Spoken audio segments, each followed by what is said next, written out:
प्रिय, तुम्हारे क्रोध का कारण क्या है? तुम्हारे क्रोध को दूर करने के लिए मैं कुछ भी कर सकता हूँ। तुम अपनी मनचाही बात मांग लो। ये समय इस बुरे बेच का नहीं है, ये तो शुभ अवसर है। राम को युवराज पद दिया जा रहा है और तुम भी तो सदा यही चाहती थी। श्रृंगार रानी ये सुनकर मुस्कुराई और बोली, आप केवल कहते हैं कि कुछ भी मांग लो, पर दिया तो कभी कुछ नहीं। देवासुर से संग्राम में मैंने आपके प्राण बचाए थे, उस समय आपने मुझे 2 वरदान मांगने के लिए कहा था, और आप कहकर भूल जाते। राजा ने कहा, नहीं प्रिय, हमें याद है, मांग क्या चाहिए? और कह के ये कहा, मुझे विश्वास नहीं है आप पर, पता नहीं मेरे मांगने पर आप देंगे या नहीं देंगे। दशरथ जी ने कहा, तुम्हें रघुवंशी की बात का भरोसा नहीं है। रघुकुल रीति सदा चली आई, प्राण जाए पर वचन न जाए।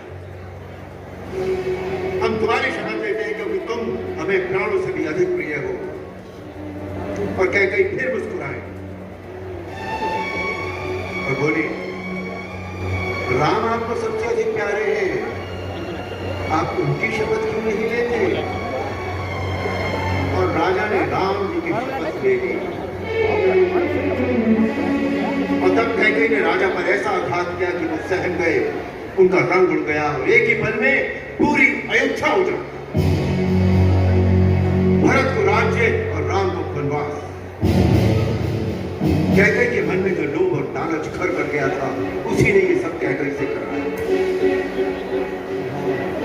इसीलिए रामायण हमें यहाँ सीख देती है कि हमें लोभ और लालच से दूर रहना चाहिए।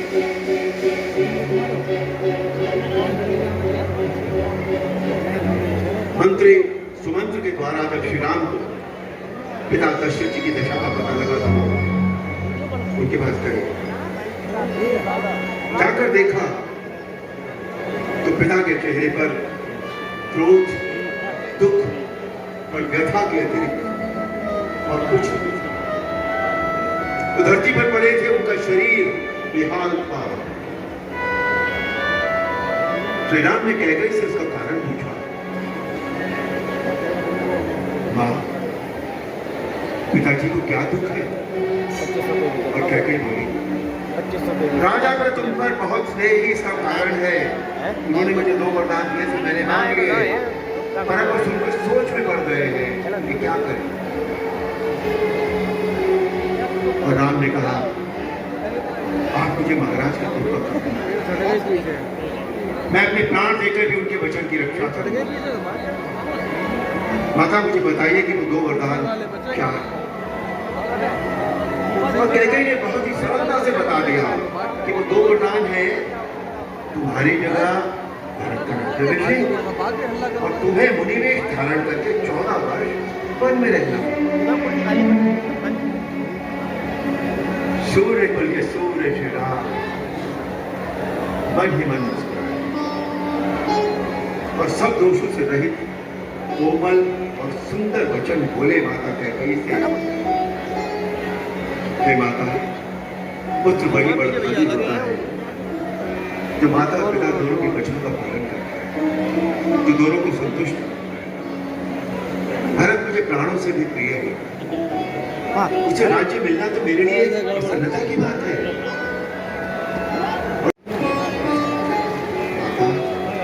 माता, मेरा तो चारों ओर से कल्याण ही कल्याण।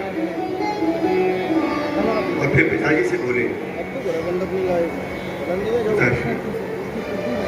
मैंने आपकी पीड़ा जान ली, मुझे आशीर्वाद दीजिए कि मैं अपने आचरण से आपका पूर्ण विश्वास पा सकूं और आपकी आज्ञा का पालन करके, आपके वचनों की पूर्ति करके अपना जीवन धन्य कर सकूं। अब मैं माता कौशल्या से विदा मांग गई और वचन दिए माता कौशल्या। राम जी कौशल्या माता के कक्ष में पहुंचे और बताया कि महाराज, मुझे तपस्वी वेश में वन भेज रहे हैं, मैं 14 वर्ष वन में रहूंगा और महाराज अयोध्या का राज्य सिंहासन भरत को।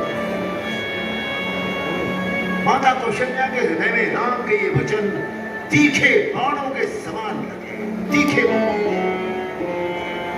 बोली, तुम तो पिता को प्राणों के समान प्रिय हो, तुम्हें राज्य देने के लिए उन्होंने ही ये शुभ मुहूर्त निकलवाया था। फिर अब ऐसा कौन सा अपराध हो गया जो बन जाने को कह रहे हैं? और कैकई कहां थी? उसने महाराज को नहीं समझाया।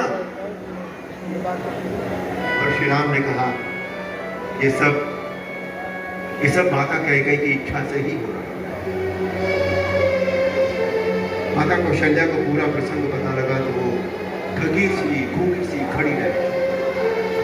और जब राम ने विदा मांगी तो बोली, पिता की आज्ञा का पालन करना है सब धर्मों का शिरोमणि। राज्य देने को कहकर वन दे दिया, इसका दुख नहीं है। और तुम्हारे बिना महाराज भरत और प्रजा भारी कष्ट, भारी क्लेश। राम वन बड़ा भाग्यवान है जहां तुम जा रहे हो, और ये अवध बड़ा अभागा है जिसे तुम त्याग रहे। राम राम, सब देवता तुम्हारी ऐसे ही रक्षा करें जैसे पल के आंखों की। श्री राम ने माता के चरण, ये है एक आदर्श माता का आदर्श त्याग, एक आदर्श पत्नी का आदर्श उदाहरण, जिसने पति के निर्णय पर बुद्ध के मोह को तिनके की तरह त्याग किया। सीता जी को पता लगा तो वो भी अनेक तर्क देकर साथ जाने की जिद पर अड़ गई। बोली,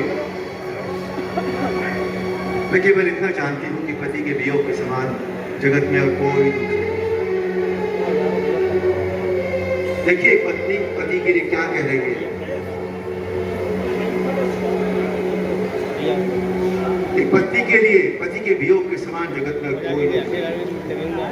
जैसे बिना जीव के देह और बिना जल की नदी, उसी प्रकार बिना राम के सीता एक पल भी नहीं रह सकती। प्रभु मैं आपके वियोग का भीषण दुख नहीं सहता। और श्री राम को कहना पड़ा, ठीक है चलने की तैयारी। यह एक आदर्श पत्नी का उदाहरण, जिसके लिए पति का साथ ही सब कुछ है। पति सुख में हो या दुख में हो, महल में हो या जंगल में हो, पति सेवा से बड़ा नहीं नारी का कोई धर्म। अपने निर्णय से सिया सिखा गई ये बात। लक्ष्मण जी ने सारे समाचार सुने तो अधीर हो गए और बोले, भैया अन्याय सहना क्षत्रिय धर्म के विरुद्ध है। अयोध्या के राज सिंहासन पर आपके नाम की घोषणा हो चुकी है, उस पर महारानी सीता के साथ आप ही महाराज दशरथ और उनका चहेता पुत्र भरत आपके सामने हाथ बांधकर खड़े हो गए। श्री राम और सहन नहीं कर सके, इन शब्दों को नहीं सहन कर पाए। श्री राम बोले, अयोध्या में मानव सभ्यता ने कितनी उन्नति कर ली है कि पिता हाथ बांधे सामने खड़ा है और पुत्र अपनी पत्नी के साथ आसन पर बैठा उन्हें आज्ञा दे रहा है। लक्ष्मण, तुमने उनकी पीड़ा को नहीं समझा। उनकी अवस्था आज घायल शेर की तरह है जो किसी शिकारी के जाल में फंस गया है। और ऐसे असहाय शेर पर अपने तीर चलाकर तुम अपनी वीरता दिखाना चाहते हो। धिक्कार है जी वीरता का। पुत्र का धर्म होता है कि वो अपने पिता को भगवान की तरह पूजे, क्योंकि पिता मनुष्य का प्राणदाता होता है। लक्ष्मण, आज जो कुछ भी हो रहा है वो खूनी है, खूनी है। जिसने माता कैकई जैसी स्नेही और पुण्यशीला स्त्री को ऐसी बुद्धि दे दी। और हाँ लक्ष्मण, मेरे जाने के पश्चात तुम राजा भरत की सेवा में रहे। लक्ष्मण ये सुनकर कांप गए, बोले आपके जाने के पश्चात भैया आप बन जाएंगे तो मुझे भी जाना होगा। आप लक्ष्मण को अपने से अलग कब से समझने लगे? भैया आप ही ने तो कहा था कि लक्ष्मण मेरी दूसरी अंतरात्मा है, जो राम भोगेगा वही लक्ष्मण का भी भाग्य है। भैया नहीं, भैया मुझे अपने से अलग मत करो, भैया मुझे साथ ले चलो, भैया मुझे साथ ले चलो। ये है एक भाई का भाई के प्रति सच्चा प्रेम, तो किसी भी परिस्थिति में भाई का साथ नहीं छोड़ता। राम सीता और लक्ष्मण के साथ वन को चले। धन्य है राम की पितृभक्ति, धन्य है राम का त्याग। राजभवन तज वन चले, त्याग राम अनुराग। अपने राज्य की सीमा पर पहुंचे तो सुमंत्र जी से कहकर रथ रुकवाया, नीचे उतरे, जन्मभूमि की मिट्टी को प्रणाम किया, थोड़ी सी मिट्टी उठाई, कपड़े में बांधी और साथ ले चले। प्रतिदिन उसकी पूजा करने के लिए।